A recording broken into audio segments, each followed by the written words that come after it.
Há mais de um século, esta marca vem crescendo.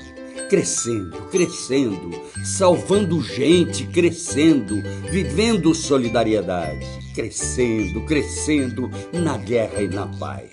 Esta cruz é um símbolo, é a Cruz Vermelha de Alagoas. Ajude-a a crescer mais e mais e mais e ligue para crescer com ela.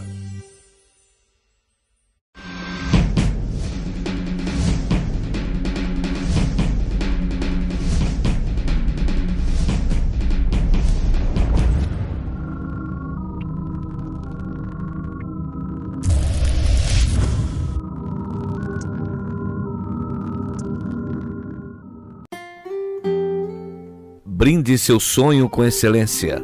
Brinde com Taça de Cristal Buffet. Em Maceió, Rua Natalício Lins Medeiros, número 29, bairro Murilópolis. E em Arapiraca, Rua Boa Vista, 883A Centro. Telefone 996684120. Taça de Cristal Buffet. Será uma honra fazer parte do seu sonho.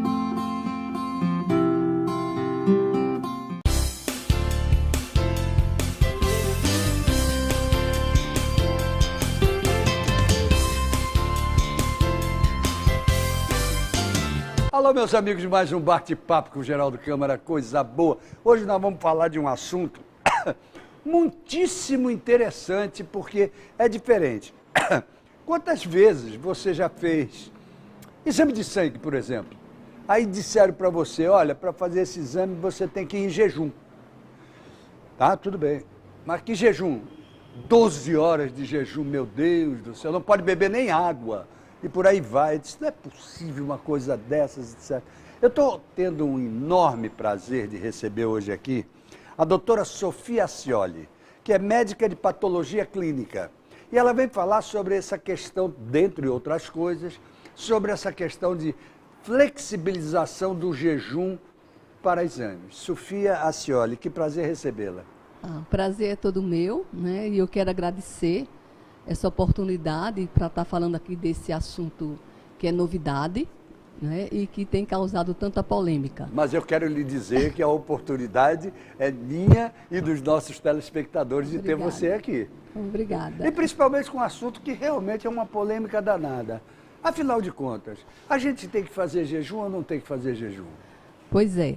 Então, é sobre isso, né, que a gente está falando, e o que acontece é que existia mesmo essa polêmica, e a comunidade europeia já não determinava o jejum, e aqui alguns exames já tinham sido abolido o jejum, como o colesterol, mas a maioria ainda precisava do jejum. Então, principalmente o triglicerídeo, porque o triglicerídeo é quem determina o jejum, né? Por que ele determina o jejum? Porque ele precisa realmente, assim, os estudos mostravam que ele precisava de um tempo maior de metabolização. Okay. E que quando o indivíduo não era normal e tinha algum problema metabólico, esse jejum era necessário. Certo. Né? Perfeito. Então criou-se, né, assim, o importante e o que chama atenção é que pela primeira vez 5 sociedades se reuniram para discutir esse assunto. Então foi a Sociedade de Patologia Clínica, a Sociedade de Cardiologia, a Sociedade de Endocrinologia, de Diabetes. Então o consenso, ele não foi só da patologia clínica de laboratório. Foi um consenso que foi feito junto com mais outras 4 sociedades. Né? E havia já uma intenção, né? E foi feito um estudo, e assim 300 mil pacientes foram estudados, um documento, né, desse trabalho, mostrando que o jejum realmente não era relevante. E que exames como no perfil lipídico, que era justamente o triglicerídeo, quem puxava, ele em pacientes normais, ele só aumentava 25 miligramas. Então, assim, se o valor de referência hoje é 150 para pacientes normais. Muito bem. Com o paciente em jejum de 12 horas, ele, para o paciente sem o jejum, passa a ser 175. Muito bem, ou seja, irrelevante esse aumento. Exatamente. Então, se o paciente ele é um paciente normal, esse vai ser o aumento. Muito bem. Se ele é um paciente que tem alguma doença metabólica, esse aumento pode ser maior. E aí é outro enfoque que nós damos, né? Porque a gente, às vezes, aí, no jejum, a gente perde a oportunidade de pegar um paciente que tem um problema metabólico. Não tenha dúvida, Né? não tenha dúvida. Então, o jejum, esse consenso veio também para beneficiar aqueles pacientes que não podem fazer jejum de 12 horas também. Por exemplo, o diabético. O diabético que usa Exatamente. insulina, ele não pode fazer esse jejum. Verdade. Né? Gestantes, idosos, Isso. crianças, né? E assim, muitas vezes o paciente deixava de fazer o exame por conta dessas 12 horas. Então, Exatamente. esqueci do jejum, então, faço para a semana, faço o mês que vem. E perdia de ser tratado, ou então às vezes até perdia a requisição, enfim. Então, eu acho que esse consenso, ele não é obrigatório. Na realidade, os laboratórios, ele é uma recomendação, mas a ideia do consenso é padronizar, né, para que em todo o território brasileiro se tenha o mesmo entendimento, né? E para que isso aconteça oficialmente, é necessário o quê? Uma manifestação, por exemplo, do Conselho Regional? então, todas as sociedades, eles estão divulgando em suas revistas, né? Mas esse Brasil é muito grande. Muito, Né? muito. Então, por isso que eu estou agradecendo aqui a oportunidade de estar podendo partilhar esse momento Aham. e de estar podendo divulgar esse novo consenso e esses novos valores de referência. Agora, esse novo conceito, pronto, os valores de referência eles são importantíssimos na hora em que eu sou zero e vezeiro de pegar o exame e ver logo o resultado. Eu tô bom, tô ótimo aqui, porque tem o valor de referência do lado, né? Isso. Esse é o perigo, né? É um perigo danado, né? Mas eu sou zero e vezeiro nisso. Então, esses valores de referência, eles evidentemente mudarão. Eles mudaram, não é? Então, assim, no lipidiograma, o que mais foi relevante foi o LDL, tá? Porque o LDL agora não tem mais valor de referência, né? Então, o LDL é uma metaterapêutica. Então, o médico é quem vai classificar o seu paciente. Ele vai dizer se ele é um paciente de baixo risco, de médio risco, de Isso alto seria risco. o colesterol? Ou de altíssimo risco. Não, para ele classificar o paciente como baixo risco, Ok. alto risco, ele tem que ter os critérios. Aí Muito entra bem. colesterol, Muito bem. entra Triglicerídeos.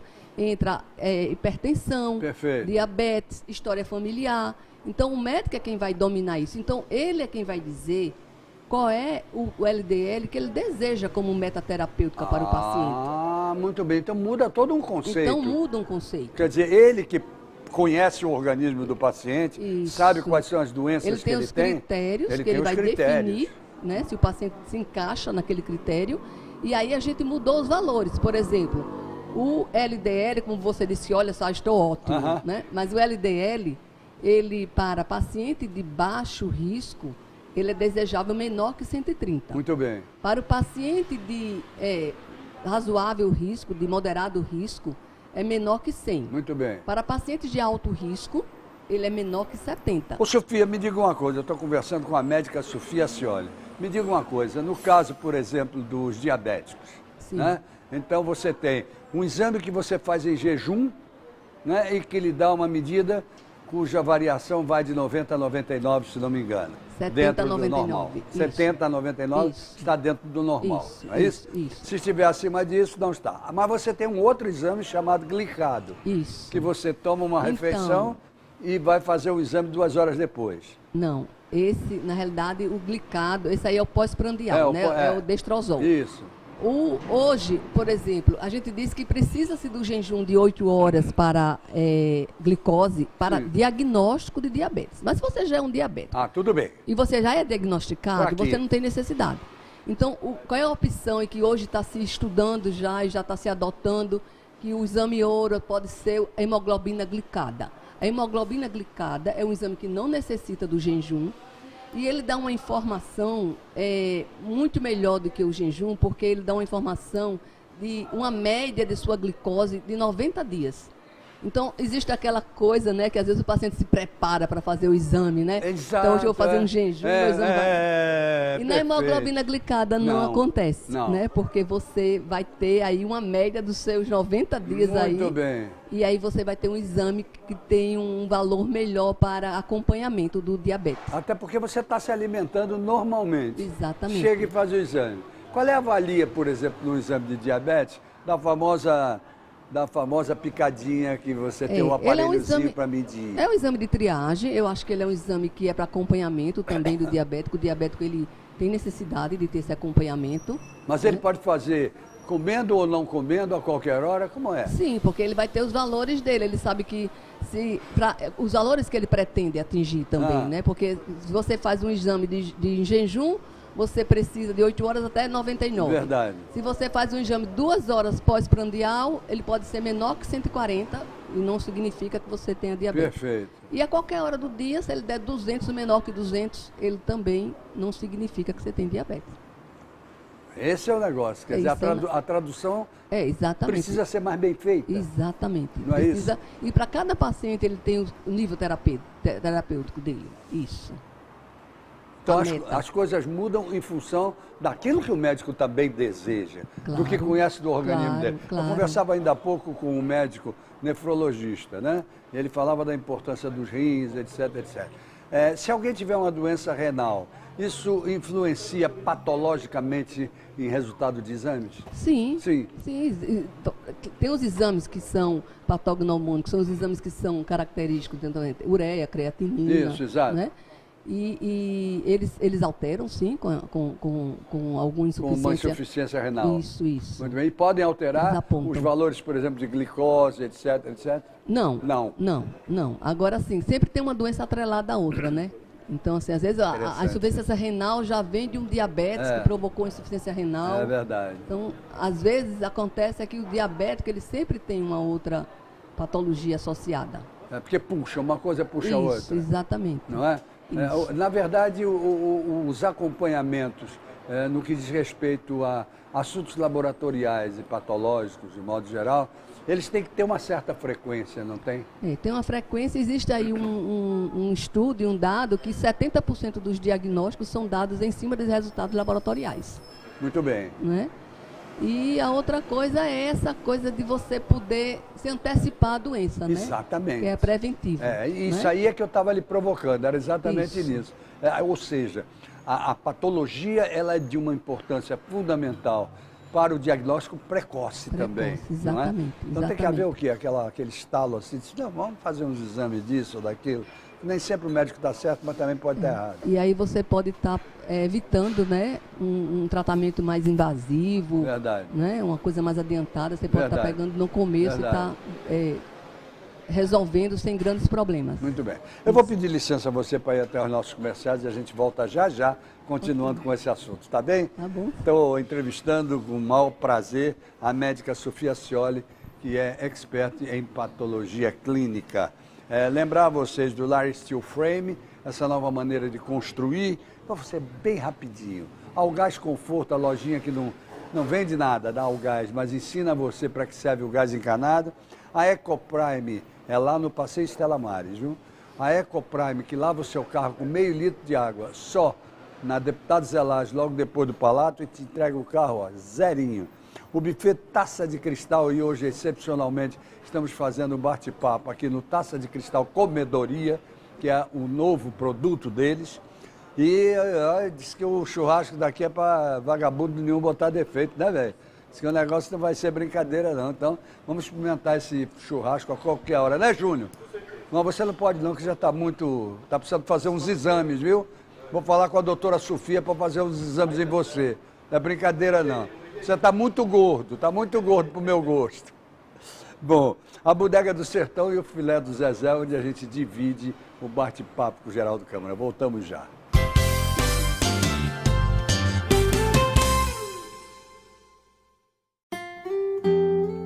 Brinde seu sonho com excelência. Brinde com Taça de Cristal Buffet. Em Maceió, Rua Natalício Lins Medeiros, número 29, bairro Murilópolis. E em Arapiraca, Rua Boa Vista, 883A Centro. Telefone 996684120. Taça de Cristal Buffet. Será uma honra fazer parte do seu sonho. Há mais de um século, esta marca vem crescendo, salvando gente, crescendo, vivendo solidariedade, crescendo na guerra e na paz. Esta cruz é um símbolo, é a Cruz Vermelha de Alagoas. Ajude-a a crescer mais e ligue para crescer com ela.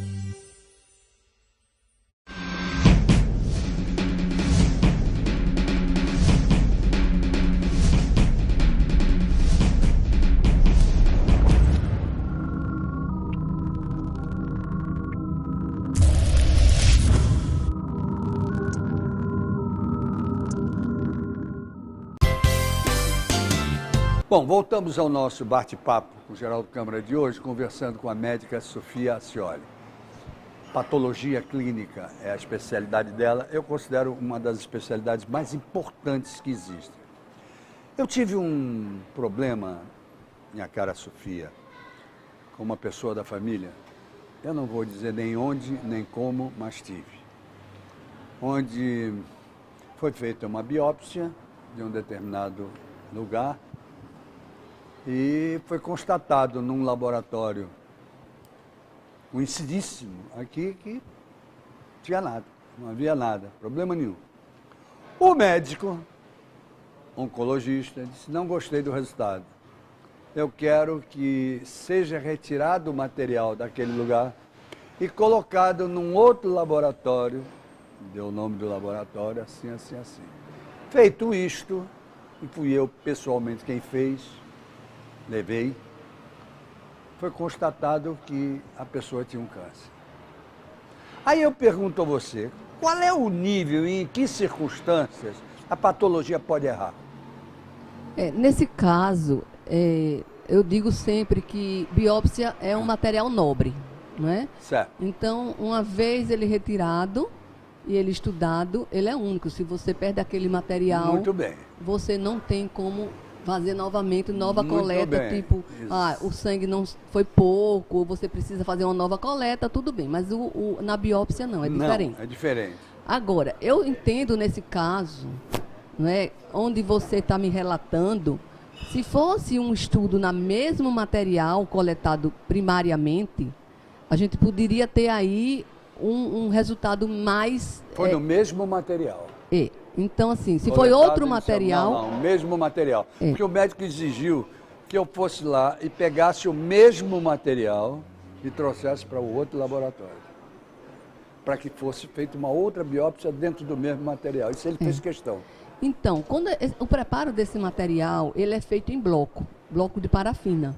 A gente pega esse material, coloca, e ele como é que eu vou dizer de uma forma, Claro, fatiado, simples, né?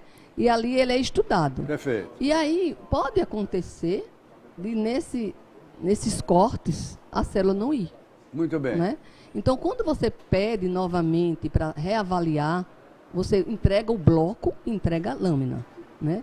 E pode ser que ele, fatiando novamente este bloco, que apareça. Isso é uma possibilidade. Então, né? Existe essa possibilidade. Existe essa possibilidade, mas também existe a possibilidade do erro humano, né? De Claro, você ler uma lâmina e você percorrer a lâmina e você tem lá uma célula típica que você... Exatamente. A mesma pessoa, parece que estava fadada a ter esse tipo de coisa. A mesma pessoa, quando começou a sentir determinadas dores, foi a um médico especializado e ele disse, tem nada não, pode ir embora para casa que não tem nada não. 6 meses depois tinha. Então, são essas coisas. Tinha, dizendo que não tinha, e aí foi ter.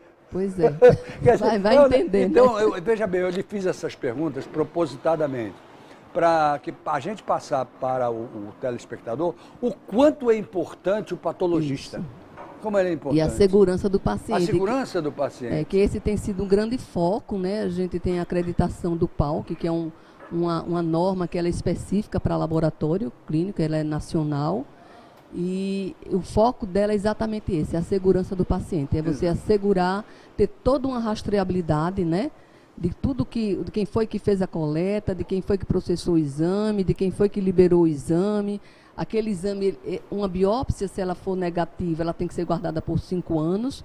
Se ela é positiva, ela tem que ser guardada para a vida inteira.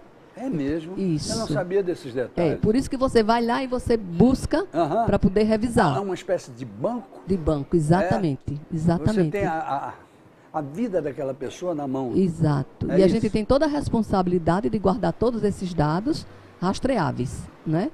Então, para num momento desse, você poder voltar atrás e saber o que foi que aconteceu. Ô, Sofia, quais são, na sua opinião, dentro dessa belíssima profissão que é a sua, porque você trabalha com material de gente que não lhe responde, né? Você tá com o material na mão, não tem nada ali para lhe Exato. responder se está sentindo isso ou aquilo, não é? É diferente. O que você considera que seja a área mais difícil da patologia? Então, é a fase pré-analítica que a gente chama. É exatamente isso que você está falando. Porque a gente divide o laboratório em 3 fases. A pré-analítica, a analítica e a pós-analítica. Muito bem. Então, a pré-analítica hoje, 70% dos erros, dos enganos, está nessa fase. Muito bem. Porque é a fase onde você confia no que o paciente lhe entrega. Perfeito. Então, ele vai dizer se ele está em jejum, se ele não está, se ele está tomando medicação, se ele não está tomando, se ele fez as recomendações necessárias, se o PSA, se ele fez a abstinência. Então, você confia naquelas informações e você vai trabalhar com o material que o paciente está lhe dando. Então, se é uma cultura, é uma urina que não fez o asseio, não desprezou o primeiro jato, aí você vai encontrar a bactéria, e aí?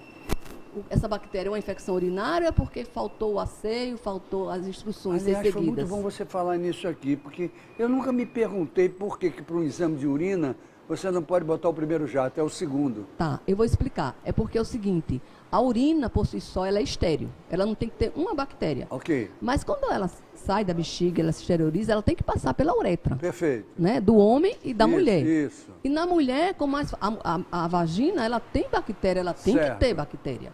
E o que é que acontece? Quando você despreza o primeiro jato, é como se você estivesse lavando, Muito bem, né? Então você lava, se tiver bactéria ali no caminho, ela vai ser desprezada. muito bem. E aí o segundo jato é uma urina mais pura, que a gente tem mais confiável, porque ela vem Que mais na hora limpa. do exame não vai te mostrar aquelas impurezas. Exatamente. Não é? Vai mostrar exatamente. ela pura com ou não um tipo de Exatamente. de- E justamente as contaminações é por isso, é quando não despreza o primeiro jato. Verdade. Porque aí ela passa pegando o que tem na frente. Muito bem. Ô, Sofia, com toda a experiência que você tem, e que você já deve ter feito inúmeras biópsias de N tipos de câncer, quais são os que nós estamos no Outubro Rosa, não é? Seu programa está sendo levado ao ar no Outubro Rosa, onde se previne o câncer de mama. Ele é realmente o de mais presença na mulher? Ele, assim, eu ainda acho que é o de colo de útero. O colo de útero é mais do que o... Ainda. Aqui no nosso meio ainda é o colo de útero. Que se deve a quê? Eu acho que falta a prevenção, né? Esse estímulo aí, o governo também, de estar fazendo esses exames preventivos, que é o Papa Nicolau, né? A precariedade também, né? Falta de higiene? De higiene, e assim, eu digo também que hoje não existe mais tanta campanha contra a AIDS, né? E as doenças venéreas estão voltando aí com toda a força. Verdade. Né? Porque as pessoas não estão mais se protegendo. Eu digo que antigamente o aidético ele tinha escrito na testa, né? Exatamente. Hoje não tem mais, ele é uma pessoa normal. E aí as pessoas Exatamente. perderam o medo. E aí não existe mais aquelas campanhas que existiam no governo e as pessoas não estão mais se precavendo. E aí está voltando. Então, a sífilis aí está um absurdo. Porque as né? pessoas deviam se cuidar mais, o governo devia ter mais cuidado com isso, porque é uma doença terrível. E eu posso falar de cátedra porque eu perdi o meu então filho mais velho com 27 anos, com AIDS, há 27 anos atrás. Pois é. Ou seja, E numa ainda época, hoje... ninguém sabia do que se tratava. Então, imagina, hoje se sabe. Então, pelo amor de Deus, né? Mas hoje tem um tratamento, tem um né? tratamento que não tinha naquela época. E aí as pessoas perderam medo. Exatamente. Né? E aí, aí você está percebendo aí muita gravidez, né? Em adolescentes, né? E também as doenças voltando, principalmente VDRL, né? Doenças que já tinham que a gente quase que não via mais. Então, com toda a força, isso é preocupante. E quando os materiais chegam, por exemplo, é uma clínica? É um laboratório. Patológico. Quando chegam lá, você verifica que houve atraso, que deixaram para lá, que podia não ter acontecido aquilo, que já chegou um material muito mais contaminado do que podia ser?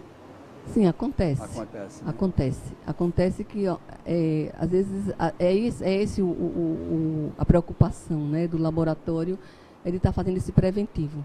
Né? A gente, quando vê que está muito avançada a doença, a gente sente que aquilo podia ter sido evitado. Podia ter, não é? É. Bom, então, como nós estamos chegando ao final desse maravilhoso programa, onde você deu esclarecimentos fantásticos aqui, eu não quero encerrar sem voltar ao princípio do programa.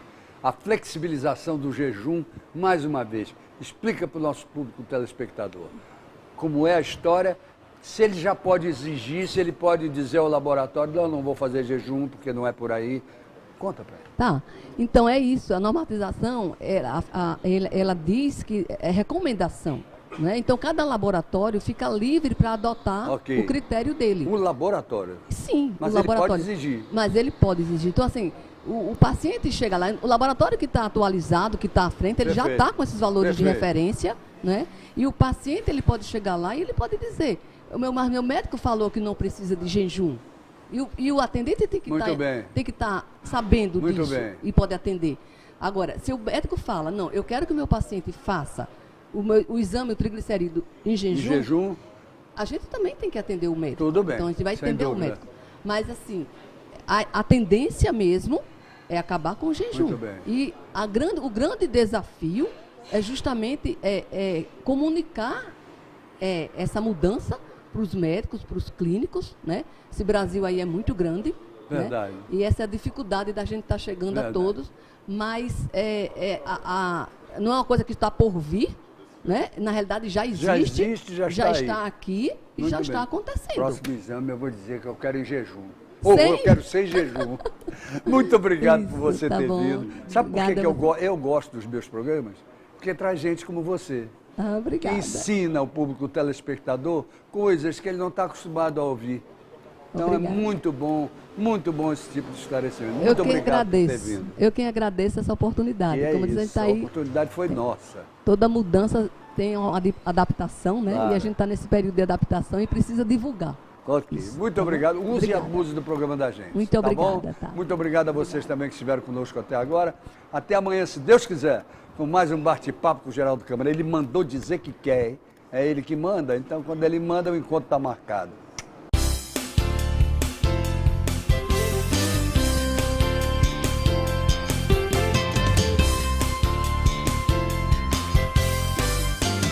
Há mais de um século, esta marca vem crescendo. Crescendo, salvando gente, crescendo, vivendo solidariedade. Crescendo, na guerra e na paz. Esta cruz é um símbolo, é a Cruz Vermelha de Alagoas. Ajude-a a crescer mais e mais e mais e ligue para crescer com ela.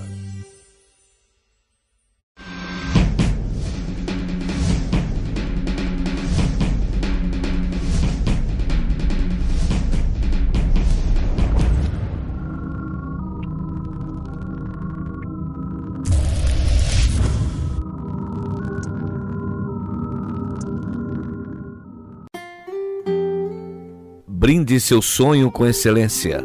Brinde com Taça de Cristal Buffet. Em Maceió, Rua Natalício Lins Medeiros, número 29, bairro Murilópolis. E em Arapiraca, Rua Boa Vista, 883A Centro. Telefone 996684120. Taça de Cristal Buffet. Será uma honra fazer parte do seu sonho.